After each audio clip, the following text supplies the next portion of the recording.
I think the challenge for Judaism is not just in the area of prayer, but broadly, to find ways to give meaning to people's lives. I think part of the challenge of the new period is it's no longer a sense of obligation, which is not operative. I mean, it is operative for some Jews, but for the Jews, most liberal Jews, I don't think it's not an important factor in what they do or they don't do. It's not a sense of nostalgia, which I think is less and less operative.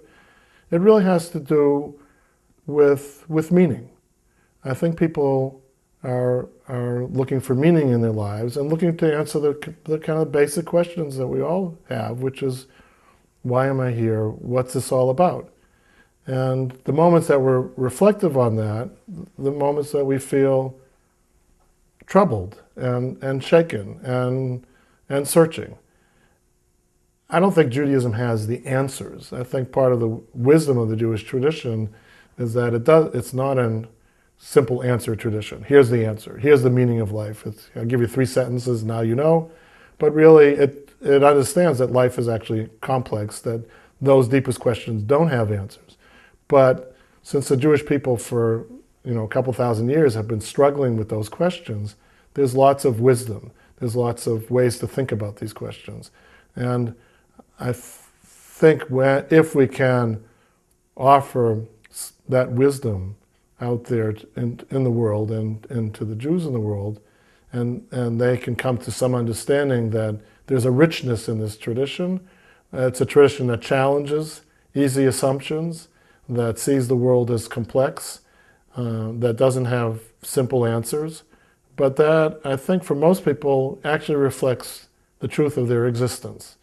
And when, not just in moments of great stress or despair or loss, but just in the everyday, to have a tradition that provides some answers, some wisdom, some challenges, some sources that engage you in these questions and makes you more spiritually aware.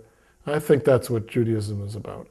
And I think if Judaism can present that, then people will want to participate in it and will find meaning in it. And if not, then I think they won't. So I think that's a huge challenge. And I think that it's a challenge on the individual level for every institution, including every synagogue, including my own.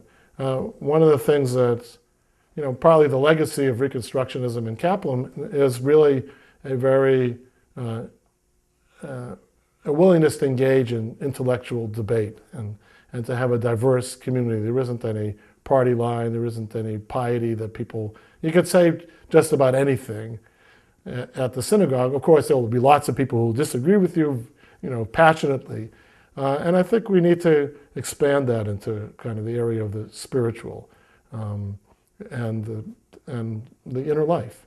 And I think if there's synagogues and Jewish institutions are places which help people in that search, give them resources and sources, then people will want to be part of that and will want to participate. And it's not simple, it's a challenge, but I think that really to me is the answer both on the widest level of the Jewish community and specifically for any institution.